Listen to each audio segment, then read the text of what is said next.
why don't we go ahead and get started? We are going to record this session, so while you're just listening, we'd appreciate you setting your audio to mute. Thank you again for making plans to come. This is our second Thirsty Thursday of our webinar series, and we're happy to have Vic Ahuja with ThinkStep as our presenter today. Vic is a sustainability expert with nearly 2 decades of experience in guiding clients around sustainability goals. He has a background in environmental sciences and business, and notably in the last 2 years has worked with GANA. He has been a presenter at our fall conference and is also working with our energy division on specific projects. So with that, I will turn it over to Vic to begin his presentation. Great, thank you. I just want to make sure that everybody's seeing my slides. You should be seeing a slide that says environmental product declaration and the business value. Yeah. Awesome. Yes. Good. Yeah, I joined 15 minutes early to make sure that the technology works, and very rarely does it go through seamlessly, but it seems to have been the case here, and I'm happy about it. Also really like this 30-minute format. This is good because I have a lot of important concepts to convey, but I've got 25 slides, and I can get a little impassioned. So I'm going to go through the material at high level. I'm going to hit it at a quick clip and exercise some restraint here. But if you'd like to discuss anything in greater detail, my contact information is here and at the end of the slide. And this includes my mobile numbers, so you can call me anytime, not late nights, I hope. And if everything is ready to go and everybody is here, let's get started so we can finish in time. All right, so I have only 4 sections, but they're heavily loaded, and I'll start with defining the EPD concept and talk about what you can and cannot do with them. I'll also go through how they are developed, and then I'll get into the meat of the matter, which is what is the business value of EPDs. And I'm not going to calculate ROI for you here, but I am going to show you some market drivers that may give you an idea about the opportunity cost, or what are you going to miss out on if you don't have an EPD. And then let's talk about the gorilla in the room, which is lead version 4. And I'll cover the relevant EPD credit and the different ways to contributing to it. And finally, I'll wrap it up with a nice little bow and open the floor for a few questions. All right, so let's get through the acronyms. Some of you may have seen these already, but let's just do it again.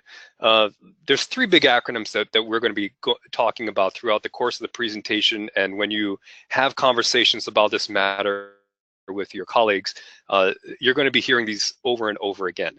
So the first important acronym is PCR. It stands for Product Category Rule. And these are the rules governing how an EPD is created. And it follows an established standard, which is ISO 14025. The PCR also tells you how to conduct the product assessment if the goal is to produce an EPD. And it's important to note that you cannot have an EPD or an environmental product declaration without this PCR first. After the PCR is established, then we start the assessment, and this is done by a life cycle assessment practitioner, and they use the PCR to do an analysis of the product, and that analysis of the product is called the life cycle assessment. So the analysis follows the ISO 14040 methodology, and it directs the practitioner to collect all the inputs and outputs and potential environmental impacts of a product system throughout its entire life cycle.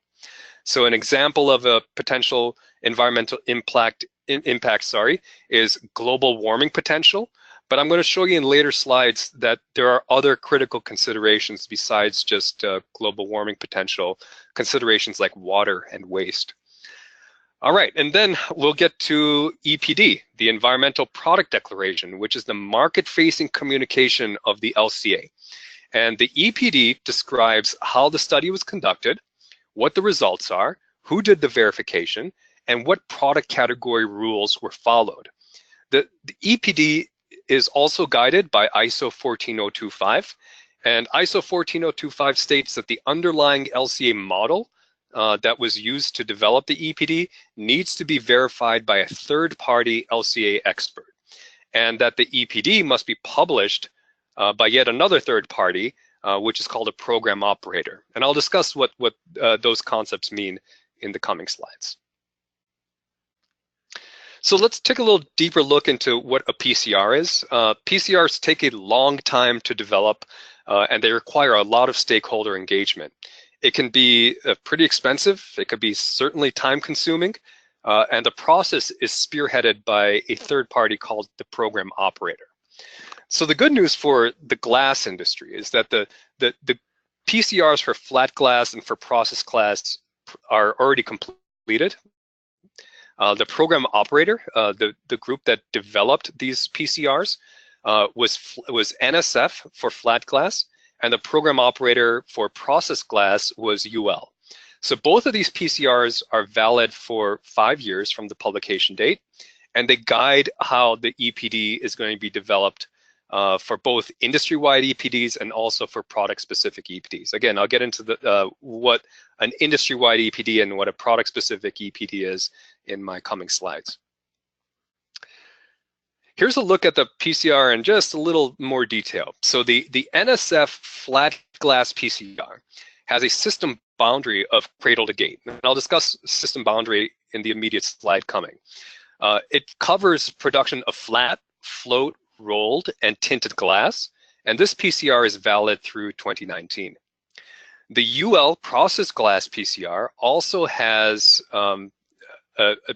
it's the same as the flat glass PCR, but it includes a processing phase, which includes heat treating, insulating, laminating, building envelope, and installed interior. So this PCR, the process glass PCR, is the most relevant to glass that is being used in building construction applications because it includes the final processing stage, and it's valid through 2020. So the big part of the process is the life cycle assessment, and the life cycle assessment takes into account all the different phases of the product's life cycle, including raw material extraction, processing, transportation, manufacturing, use phase, and end of life. And the life cycle assessment follows a methodology of ISO 14040.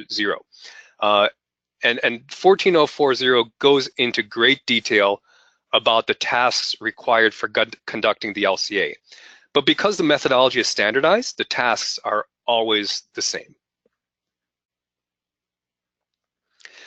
So within the LCA, there is a concept called system boundary. And I'd like to describe that here because it's kind of important about what data is collected and what you report out on.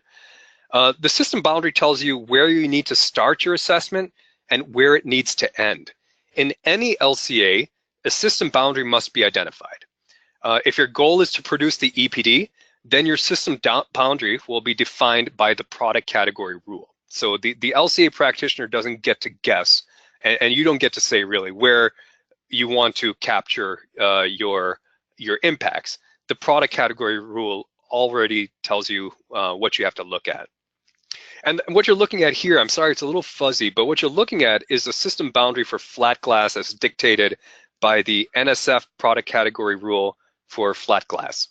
And as you can see, the system boundary begins with raw material extraction, also known as the cradle, and ends at the shipping dock of the production facility, which is also known as the gate. So this system boundary is a cradle to gate system boundary. So when the LCA practitioner collects data for the system boundary, all they're interested in is collecting data from the manufacturer about gate-to-gate processes. So in other words, all the inputs, including inbound transportation, and outputs related to production. So raw material extraction and processing is taken from life cycle inventory databases, and it's plugged into the LCA model by the practitioner. And that LCA model is developed using LCA software. The databases and software most commonly used for doing an LCA are CIMAPRO and Gabi. And also, in the spirit of full disclosure, I should mention that my company develops the Gabi databases and Gabi LCA software, and I feel that disclosure is important because when we talk about comparability in about LCAs and EPDs in the upcoming slide, you'll notice that there's a couple different softwares and databases that you can use to do it. All right, so as mentioned, the EPD is the way that an LCA is communicated. It does not contain all the sensitive data from the LCA, but it simply communicates the methodology and results. It also tells you about the product under study and who did the verification of the LCA. So what I have for you here are two examples of EPDs. Both are from Vitro. One is for flat glass and the other is for process glass. The very first page tells you about the product and who published the EPD. In this case, it's ASTM that did the publication. And on the third page, which I do not have here, it tells you who did the LCA verification. And in Vitro's case, it was a gentleman named Tom Gloria. And other information about what kind of software was used and what kind of databases were used. So the other, there are going to be other flat glass and process glass EPDs released very soon, probably within the next couple months. So these are starting to get to a point where we have critical mass. So what does an EPD tell you? The purpose of the EPD is to efficiently communicate the potential environmental impacts of the product declared. The results here again are from Vitro's flat glass EPD and reports the average of all production facilities. The results clearly show the results of global warming potential, but also other important categories like primary energy, both renewable and non-renewable, ozone depletion, acidification potential, eutrophication potential, which is the pollution of waterways, smog formation potential, and also the mineral sources depletion potential. All right, so this is what you find in the EPD. A lot of that information is kind of hard to understand, but this table here is designed to make it as easy to consume as possible. Hey, Vic? Yes. A question while you have that slide up. Why isn't there a min-max range shown so you know where the total lands within a range? That's a good question. We have that min-max range in the LCA, but the EPD only presents the average. Okay, thank you. All right. All right, so if producing an EPD sounds like a lot of work, you're right. I'm not going to sugarcoat it. It is a lot of work. And several entities need to seamlessly cooperate in the process or else the whole thing gets derailed. And even under the best circumstances, an EPD could take 4 months to develop. If you're doing an industry-wide or if there's a slowdown in data collection, it could take a year or more. But it all starts with the PCR. If you don't have the PCR, you don't have an EPD. So many EPD projects never get off the ground because there isn't a PCR there to guide its development. The PCR development is managed by the third-party program operator like NSF or UL, but there are others out there too. After the PCR is established, then we have the rules for how to conduct the LCA, which is done by the LCA practitioner. And again, the LCA practitioner can be in-house or it could be outsourced. There's lots of different practitioners out there. The practitioner will work directly with the manufacturer to collect data, which is the hardest part of this process, is collecting that data. And once that data is collected, then the life cycle inventory databases are used to fill in upstream blanks, so things like raw material extraction. If you don't know what the environmental impacts of taking something out of the earth is, don't worry, there's a database for that. And then the LCA software is used to create an LCA model. The LCA modeling software can be a little complicated, so the practitioner has to be skilled at using it. And then after the LCA model is developed, then we move on to creating the EPD. And we do that with the help mostly of the manufacturer's marketing department because we need some product information and we'll need some images to go with the EPD template. So when the draft EPD looks good to finalize, it's handed off to the third-party program operator, somebody like NSF, ASTM, or UL, and they'll outsource another LCA expert to verify the LCA report. Once everything is verified and comments are addressed, then the EPD is ready for publication. A published EPD is typically available on the manufacturer's website, and per the ISO 14025 mandate, the EPD needs to be publicly available on the program operator's website, which is either in a portal or in a database. So due to some time constraints and other complications, I can't really get into how much all of this costs, but you don't just flip a switch and get an EPD. If you'd like to talk about timelines or labor intensity or cost, let's schedule a time and I'll be happy to walk you through it. All right, so once EPD is in the marketplace, the impulse of a specifier is to compare them. But the comparison is only possible if the following conditions are met. Number one, the PCR has to be the same. Secondly, the product information, the product function has to be identical. The software used to do the LCA has to be the same, and the underlying data used to do the LCA has to be the same. So what this is telling you is that you can't compare flat glass to processed glass. And even if you are comparing flat glass to another flat glass product, you need to be sure that the underlying LCA was done with the same lifecycle inventory databases and using the same LCA modeling software.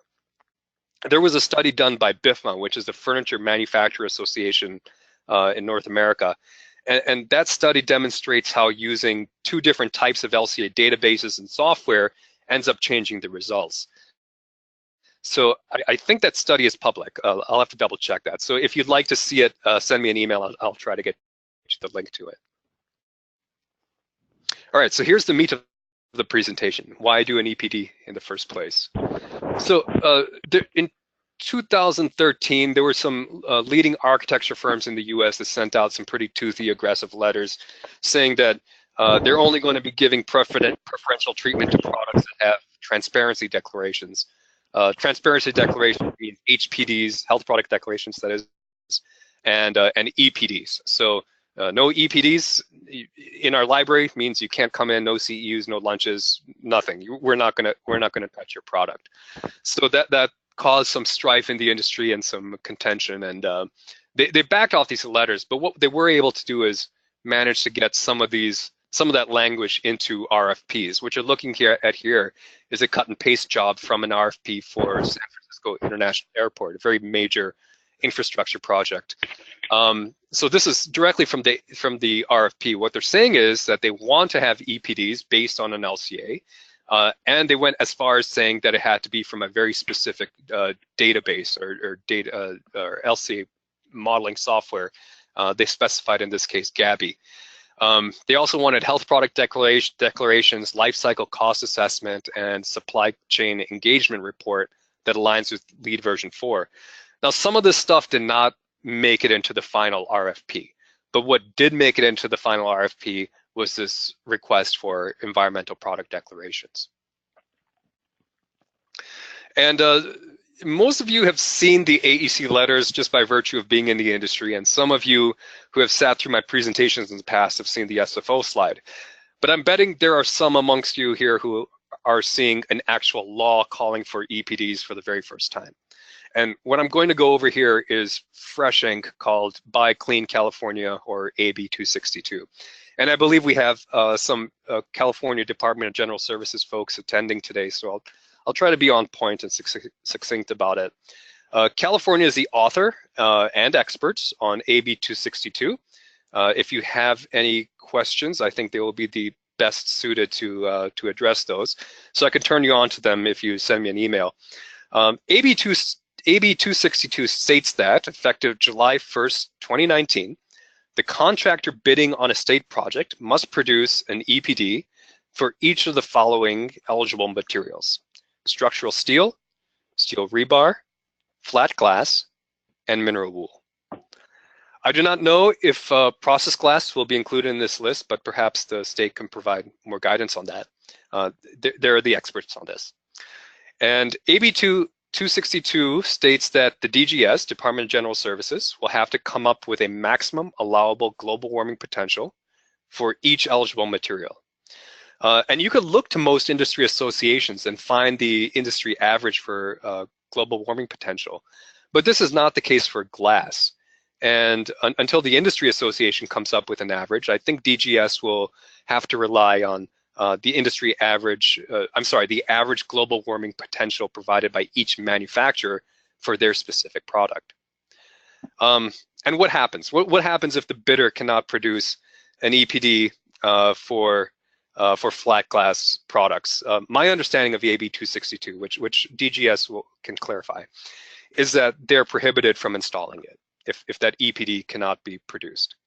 So again, this is all new. I think all stakeholders, including the folks at DGS, are ready to learn from each other.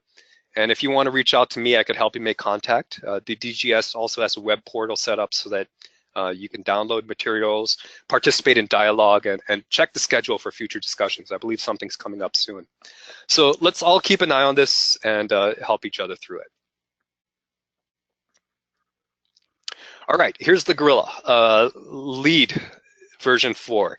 I have recently been contacted by some of you to review the LEED material, and what I've looked at just in real cursory, just opening up that page, is that some of it is still LEED 2009 information. So if you still have LEED 2009 information up on your website or in your cut sheets, you need to change it. LEED version 4 is now the LEED law of the land, and there are no more LEED 2009 buildings being registered. All right, so this happened, I think, in November 2016. LEED 2009 has sunset. LEED version 4 is now in full effect. All right, so I'm only going to focus on the material resources credit because that's where the requirements for environmental product declarations exist.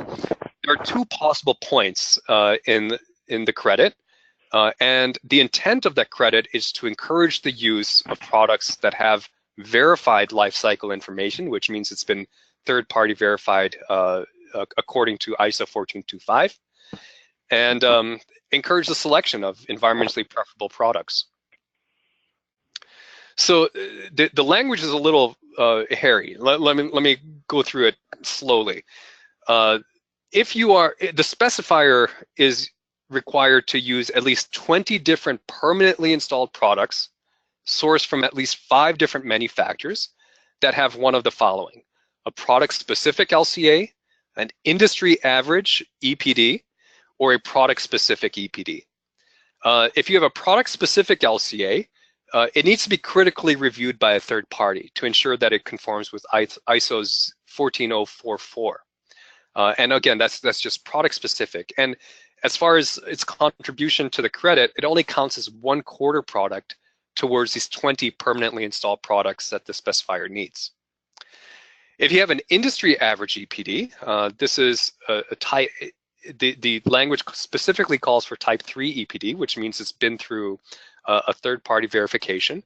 But the industry average EPD counts as 1/2 product towards these 20 products that they need. And the highest level of contribution comes if you have a product-specific EPD. So this is what I showed you in the earlier slide from Vitro. A product-specific EPD is specific to that manufacturer and does not necessarily reflect the practices of the rest of the industry. And because it's being called a type 3 EPD, it means that it has to have been verified by that third-party program operator against ISO 14025. All right, so again, I understand that this language can get a little crazy, and we're really not talking about points, we're talking about products, and I could explain that to you in further detail if you'd like to talk through it. But there's another option here that's kind of hidden within that credit language. It's called option 2, and it's for an additional point. This is how you get 2 points. It's by comparing your product-specific EPD to the industry average, if an industry average exists. And if you come in below, if your environmental impacts come in below that industry average, you're eligible for the additional point. The catch here is that you have to have been part of that industry average for you to compare against it. That's language that LEED came up with, and they worked through it. They kind of cleaned it up a little bit working with UL, but that's what they settled on, is that if you want to compare to the industry average, you have to have been part of it. All right, so in summary, the EPD, it's a tool that helps you take advantage of some opportunities in the green building industry. The good news for you is that the PCRs are done. So what you need to do now is just focus on creating that EPD. The first EPDs have been published, so they've been tested in the marketplace. We know how to do them. And the tools for creating an EPD, if you want to do it yourself, they abound. You could either use an outsourced practitioner, you could use a practitioner from your own ranks. They could use LCA software that you can purchase from different entities and LCA databases that you could also purchase. There are commercial projects, major commercial projects that are now requiring environmental product transparency. One of which I showed you is is San Francisco International Airport, but there's also requirements similarly by Google for their campuses and Salesforce for their data centers. And what I recently showed you, the recent launch of AB 262.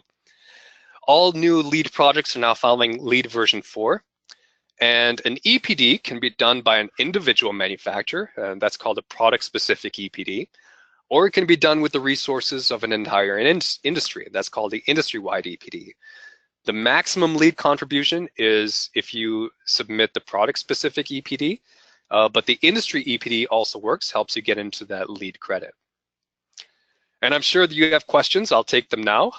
I'm also going to be at AMA next week in Orlando, and at the Glass Conference in April in Napa, and we could talk face to face there. Hey Vic, this is Kayla with Pilkington.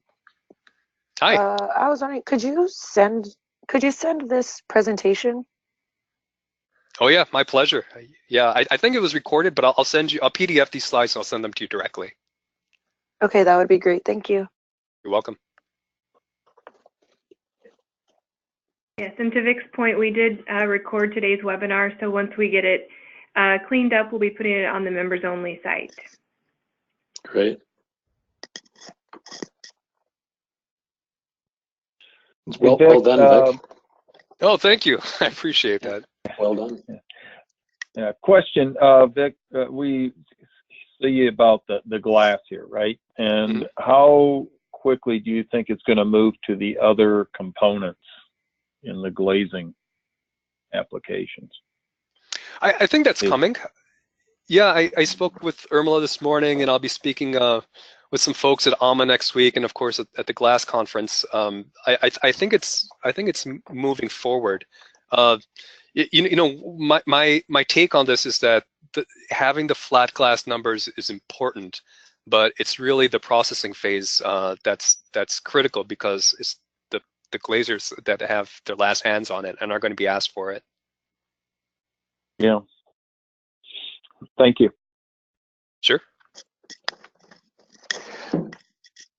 Vic, you mentioned that when we looked at one of those specs on SFO, you pointed out that Gabi was it wasn't adopted, but it was one of the LCA modeling / database tools and the one that was preferred. If someone was to, is this going to be something that we're going to see in the future where there'll be one specific modeling approach or database that would be used? And if so, you'd mentioned that there was 2 as an example earlier. Is that something we should be watching out for? Yeah. I think SFO was unusual. And again, I'm just in the spirit of disclosure. I think they ended up talking to us, and that's how they got Gabi in there. But I would always caution that this is a competitive marketplace, and there's 2 different pieces of software out there. You can use anything you want. The only thing is that when it comes to comparisons, if you're going to compare one EPD to another, you need to really make sure that you're using the same databases and the same LCA, and that's an education piece that I think we need to make sure the specifiers understand. Mm-hmm. Okay. Thank you. Sure, I hope that helped. Yes.